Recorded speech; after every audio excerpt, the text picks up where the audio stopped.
दोस्तों, ये कहानी दिल्ली के एक लड़के प्रतीक की है। प्रतीक दिल्ली के एक कॉलेज में स्टडी करता है। प्रतीक की उम्र 20-21 साल लगभग है। प्रतीक पढ़ने में ठीक ठाक है, मीन्स बहुत अच्छे मार्क्स भी नहीं आते हैं और बहुत गंदे भी नहीं आते। 80% के लमसम में प्रतीक के मार्क्स आते हैं। प्रतीक को अपने फ्रेंड्स के साथ टाइम बिताना बहुत पसंद था।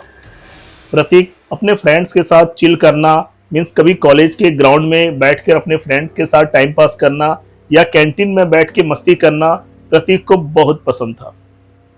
प्रतीक कॉलेज से जब घर जाता उसके बाद थोड़ी देर स्टडी करता। स्टडी करने के बाद वो अपना डिनर करता और रात करीबन 9:30 बजे प्रतीक को इंस्टाग्राम चलाने का बहुत शौक था। प्रतीक के 1000 फॉलोअर्स कंप्लीट हो चुके थे। प्रतीक को इंस्टाग्राम पे रील्स अपलोड करना, फोटोज अपलोड करना बहुत पसंद था और 1000 फॉलोअर्स कंप्लीट होने की वजह से प्रतीक खुश भी था। प्रतीक रोज रात में 9:30 के बाद, मीन्स डिनर फिनिश करने के बाद 9:30 से 10:30 बजे तक अपना इंस्टाग्राम चलाता और उसके बाद मोबाइल को साइड में रखकर सो जाता। 1 घंटे वो इंस्टाग्राम पर अपने फ्रेंड्स के कमेंट्स को रीड करता, उनको रिप्लाई करता, उनके कमेंट्स को लाइक करता और इंस्टाग्राम पे वो रील्स को वॉच करता था। एक दिन की बात है जब प्रतीक इंस्टाग्राम पे अपने फ्रेंड्स के कमेंट्स रीड कर रहा था। करते करते रात के 10:30 बज जाते हैं। प्रतीक के सोने का समय हो जाता है। प्रतीक मोबाइल को साइड में रखता है और लेट जाता है। थोड़ी ही देर में प्रतीक के मोबाइल में एक नोटिफिकेशन आता है। हम सबकी आदत है कि अगर आप मोबाइल साइड में रखकर सोने के लिए लेटे हैं और उसी वक्त कोई नोटिफिकेशन आ जाए तो आप तुरंत मोबाइल को उठाकर नोटिफिकेशन जरूर चेक करते हैं। प्रतीक ने भी ऐसा ही किया। प्रतीक ने अपने मोबाइल को उठाया और नोटिफिकेशन चेक किया। प्रतीक ने देखा कि एक लड़की प्रतीक को फॉलो की है, क्योंकि आप जानते हैं कि जब लड़कों को कोई गर्ल फॉलो करती है तो लड़के सबसे पहले उसके प्रोफाइल को ओपन करते हैं कि भाई कौन है, किसने मुझे फॉलो किया है। प्रतीक ने भी उस लड़की के प्रोफाइल को ओपन किया। उस लड़की के प्रोफाइल में उसका नाम श्रुति लिखा हुआ था। प्रतीक प्रोफाइल को ओपन करके चेक करता है कि कहीं ये कोई फेक प्रोफाइल तो नहीं। प्रतीक उसके ओल्ड फोटोज को देखता है जो 2 साल 3 साल पहले अपलोड किए हुए थे। प्रतीक को बिलीव हो जाता है कि ये एक रियल अकाउंट है।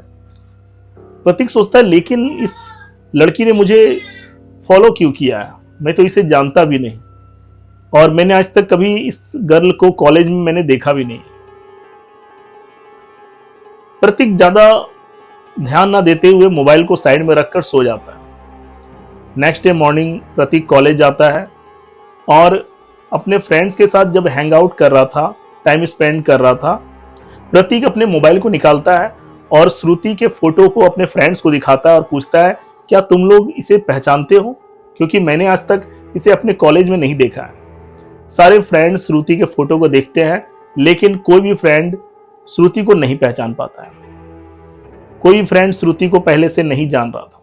सारे कहते हैं कि नहीं, हम लोगों ने तो इसे आज तक कभी देखा नहीं है, ये हमारे कॉलेज में नहीं पढ़ती है। प्रतीक सोचता है ये हमारे कॉलेज में नहीं पढ़ती है, ये मुझे जानती नहीं है और तुम लोग भी इसे नहीं जानते हो, मीन्स कोई म्यूचुअल फ्रेंड भी नहीं है, फिर इसने मुझे फॉलो क्यों किया। प्रतीक के दोस्त कहते हैं कि कोई अननोन होगी, हो सकता है कि उसने तुम्हें रैंडमली फॉलो कर लिया हो। प्रतीक कहता है कि हो सकता है। उसके बाद वो फिर अपने कॉलेज से घर आ जाता है और अपने स्टडी में लग जाता है। रात में जब प्रतीक इंस्टाग्राम चला रहा होता है, प्रतीक देखता है कि प्रतीक के जितने फोटोज थे एंड जितने भी रील्स प्रतीक ने अपलोड किए थे, सारे रील्स एंड सारे फोटोज पे श्रुति के कमेंट थे। Nice picture, very interesting reel, very nice act, ऐसे हर रील्स पे, हर पिक्चर पे श्रुति ने कमेंट किए थे। प्रतीक को बहुत अजीब लगता है कि इस लड़की को मैं जानता नहीं हूं और मेरे सारे फोटोज पे इसने लाइक किया है, कमेंट किया है। आखिर ये मेरे सारे फोटोज को क्यों लाइक एंड कमेंट कर रही है। प्रतीक भी श्रुति के कमेंट्स को लाइक कर देता है और जहां तक वो कर सकता था करता है। उसके बाद वो मोबाइल को साइड में रख के लेट जाता है क्योंकि 10:30 बज चुके थे। तभी एक नोटिफिकेशन प्रतीक के मोबाइल में आती है। प्रतीक अपने मोबाइल को उठाता है और देखता है कि श्रुति का मैसेज आया हुआ है। प्रतीक मैसेज बॉक्स ओपन करता है और देखता है कि मैसेज में लिखा हुआ है, hey Prateek, how are you. Prateek भी रिप्लाई करता है कि fine thank you, who are you. Shruti reply करती है, I want to be your friend. Prateek कहता है, आई डोंट नो यू, मैं तुम्हें नहीं जानता, तुम कौन हो। श्रुति कहती है कि मैं तुमसे दोस्ती करना चाहती हूं, तुम मुझे नहीं जानते लेकिन हम लोग एक अच्छे दोस्त बन सकते हैं। प्रतीक को लगता है कि सामने से लड़की फ्रेंडशिप के लिए ऑफर कर रही है, प्रतीक को एक्सेप्ट कर लेनी चाहिए, मना नहीं करनी चाहिए, दोस्ती ही करनी है, कोई दिक्कत नहीं है दोस्ती करने में। प्रतीक उसके फ्रेंडशिप को एक्सेप्ट कर लेता है। पहले प्रतीक 10:30 में सो जाया करता था, लेकिन श्रुति की वजह से अब प्रतीक रात के 11 बजे सो रहा था। रोज 30 मिनट्स उससे इंस्टाग्राम मैसेज में बातें करता और ये सिलसिला बहुत दिनों तक चलता रहा। काफी दिन सिलसिला चला। एक दिन प्रतीक को मन हुआ कि इतनी समय से हम लोगों की बातें हो रही है, हम लोगों की दोस्ती भी गहरी हो चुकी है, श्रुति भी कहती है कि हम लोग बहुत अच्छे दोस्त बन चुके हैं, बहुत गहरे दोस्त बन चुके हैं और इतने दिन भी हो चुके हैं, अब शायद हम लोगों को मुलाकात करनी चाहिए। कॉलेज में प्रतीक सोचता है कि आज रात में मैं श्रुति को टेक्स्ट करूंगा और पूछूंगा कि क्या हम लोग मिल सकते हैं। रात में 9:30 में प्रतीक अपने फोन को उठाता है। रात में 10:30 बजे प्रतीक श्रुति को मैसेज करने वाला होता है, तभी श्रुति उधर से मैसेज कर देती है, बहुत दिनों से हम लोग बातचीत कर रहे हैं, अब हम लोगों को मिलना चाहिए। यह मैसेज देखकर प्रतीक के चेहरे पे स्माइल आ जाती है कि ये तो मैं पूछने वाला था, लगता है श्रुति भी मुझसे मिलना चाहती है। प्रतीक रिप्लाई करता है कि मैं भी तुमसे मिलना चाहता हूं, बहुत दिनों से हम लोग बातें कर रहे हैं, अब शायद हम लोगों को मुलाकात कर लेनी चाहिए। श्रुति कहती है ठीक है, शाम 5 बजे वो एक रेस्टोरेंट का पता देती है और कहती है वहां पे शाम 5 बजे तुम आ जाना। प्रतीक कहता है कि ठीक है, मैं कॉलेज से आते वक्त शाम 5 बजे तुमसे कल मुलाकात करूंगा। ठीक शाम 5 बजे प्रतीक उस रेस्टोरेंट में पहुंचता है। वहां देखता है कि एक कॉर्नर के टेबल पे श्रुति बैठी हुई है। एक ही बार में प्रतीक श्रुति को पहचान लेता है क्योंकि प्रतीक ने श्रुति के इंस्टाग्राम फोटोज को अच्छे से देखा हुआ था। प्रतीक श्रुति को वेव करता है, श्रुति भी वेव करती है और उसके बाद प्रतीक जाके टेबल पर बैठ जाता है। श्रुति देखने में बहुत खूबसूरत थी, प्रतीक को देखने में श्रुति बहुत अच्छी लगती है। उसके बाद दोनों में बातों का सिलसिला शुरू होता है, दोनों फूड ऑर्डर करते हैं, दोनों फूड फिनिश करते हैं। प्रतीक को श्रुति की बातें भी बहुत अच्छी लग रही थी, दोनों में जो दोस्ती थी वो थोड़ी और गहरी हो गई इस मुलाकात के बाद। जाते वक्त प्रतीक कहता है श्रुति को कि चलो मैं तुम्हें ड्रॉप कर देता हूँ, जहाँ भी तुम्हारा घर है मैं तुम्हें ड्रॉप कर दूंगा क्योंकि अब शाम भी ढलने वाली है और अकेले जाना तुम्हारा सही नहीं होगा। श्रुति कहती है नहीं नहीं, मैं अकेले चली जाऊंगी, कोई दिक्कत नहीं है, और आप चले जाओ मैं चली जाऊंगी। प्रतीक कहता है नहीं ऐसा कैसे, तुम चलो मैं तुम्हें ड्रॉप कर दूंगा। प्रतीक के बहुत कहने पर श्रुति मान जाती है। प्रतीक अपने बाइक में श्रुति को बिठाकर जाने लगता है। श्रुति पीछे से डायरेक्शन देती है कि लेफ्ट चलो राइट चलो और प्रतीक बाइक चलाता। चलते चलते दोनों एक सुनसान जगह पर पहुंचते हैं जहां दोनों तरफ जंगल थे। श्रुति कहती है कि रुक जाओ, यहीं पे मेरा घर है। प्रतीक कहता है यहां तो दोनों तरफ जंगल है, यहां पे तुम्हारा घर कैसे हो सकता है। श्रुति कहती है कि यहीं पास में मेरा घर है, मैं तुम्हें घर तक नहीं ले जा सकती, मेरे पेरेंट्स गुस्सा करेंगे, तो मुझे यहीं पे ड्रॉप कर दो, मैं अपने ब्रदर को कॉल करूंगी और मैं अपने घर चली जाऊंगी। पहले तो प्रतीक कहता है कि सुनसान जगह पे मैं तुम्हें नहीं छोड़ सकता अकेले, और तुम मुझे बताओ कुछ दूर और मैं तुम्हें ले जाता हूं, वहां से तुम अपने घर चली जाना। श्रुति नहीं मानती है और कहती है कि तुम चले जाओ, यहां से मैं अपने घर चली जाऊंगी। बहुत कहने पे प्रतीक को वहां से जाना पड़ता है। रास्ते भर प्रतीक यही सोचता है कि इस सुनसान जगह पे मैंने श्रुति को ड्रॉप तो कर दिया, अगर श्रुति के साथ कोई हादसा हो जाता है तो इसके लिए मैं अपने आप को कभी माफ नहीं कर पाऊंगा। इसलिए प्रतीक एक जगह रुक कर सबसे पहले श्रुति को कॉल करता है, लेकिन श्रुति का नंबर नहीं लगता है। 2-3 बार ट्राई करने के बावजूद भी नेटवर्क का इशू है या क्या है, फोन नहीं लग रहा था। प्रतीक फिर श्रुति को इंस्टाग्राम पे टेक्स्ट करता है और कहता है कि क्या तुम घर पहुंच चुकी हो, लेकिन प्रतीक देखता है कि कोई रिप्लाई नहीं आता। प्रतीक वहां से निकल जाता है और अपने घर पहुंच जाता है। जैसे ही अपने घर पे प्रतीक बाइक लगाता है और अपने मोबाइल को उठाता है, देखता है कि वहां पे श्रुति का मैसेज आया हुआ है। देखता है कि श्रुति ने लिखा है कि मैं घर पहुंच गई हूं, तुम घर पहुंचे हो या नहीं। प्रतीक को बहुत तसल्ली मिल जाती है कि श्रुति सेफली घर पहुंच चुकी है। अब प्रतीक घर पर जाता है और अपनी स्टडी में लग जाता है और रात डिनर के बाद वो अपने रूम में जाकर बैठ जाता है। क्योंकि श्रुति से प्रतीक की पहली मुलाकात थी, इसलिए प्रतीक बहुत एक्साइटेड था, क्योंकि प्रतीक को श्रुति के साथ मुलाकात करना, उससे बातें करना, ये सब बहुत अच्छा लग रहा था। प्रतीक उस रात 9:30 में ही श्रुति को मैसेज करता है, कहता है कि तुमसे मिलकर आज मुझे बहुत अच्छा लगा, अब हम लोग दोबारा कब मिल सकते हैं।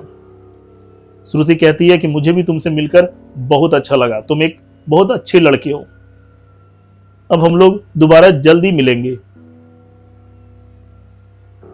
उसके बाद कुछ देर दोनों में बातें होती हैं। उसके बाद प्रतीक सो जाता है। नेक्स्ट डे प्रतीक का मन कॉलेज में नहीं लग रहा था।